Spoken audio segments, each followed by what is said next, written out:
पूर्व सीएम हरीश रावत ने गोलज्यू मंदिर में अर्जी लगाने पर भाजपा ने कहा था कि हरदा कोई सिद्ध पुरुष नहीं है जो कहे और वह लकीर बने।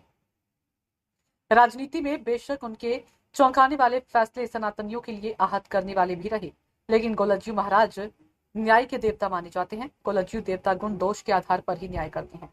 वहीं बीजेपी के इस बयान पर पलटवार करते हुए कांग्रेस की प्रवक्ता गरिमा दसोनी ने कहा कि भाजपा ने 2017 के विधानसभा चुनाव में जुमे की नमाज और 2022 में मुस्लिम यूनिवर्सिटी को लेकर झूठ गढ़ा, क्योंकि भाजपा ने विकास कार्य तो किए नहीं, विकास के नाम पर उनको वोट नहीं मिलते, इसीलिए भाजपा ने झूठ का रास्ता चुना। लेकिन अभी तक कोई ये साबित नहीं कर पाया कि कांग्रेस की सरकार ने जुमे की नमाज की छुट्टी का आदेश जारी किया था और इसलिए हरीश रावत ने इंतजार करने के बाद न्याय के देवता के दरबार में अर्जी लगाई है।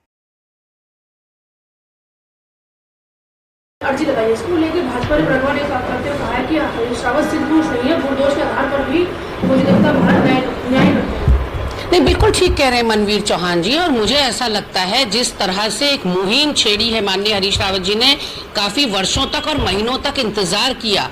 पहले उन्होंने उस व्यक्ति की खोज की जिस व्यक्ति की ये इजाद है कि जुमे की नमाज माननीय हरीश रावत जी ने इसका आदेश दिया था और मुस्लिम यूनिवर्सिटी की बात कही थी। ये जो झूठ का गुब्बारा भारतीय जनता पार्टी ने 2017 में भी और 2022 में फुलाया, क्योंकि उनको पता है कि विकास के नाम पर तो उनको वोट पड़ेगा नहीं, रोजगार उन्होंने दिया नहीं, महंगाई उन्होंने कम की नहीं, महिलाओं के साथ हो रहे अपराधों में कोई कटौती नहीं हुई। तो ऐसे में भाजपा को पता था कि केवल और केवल उनकी नैया या वैतरणी अगर पार लग सकती है तो वो झूठ के सहारे लग सकती है। तो 2017 में जुम्मे की नमाज का झूठ गढ़ा गया और 2022 की सरकार बनाने के लिए मुस्लिम यूनिवर्सिटी का झूठ गढ़ा गया।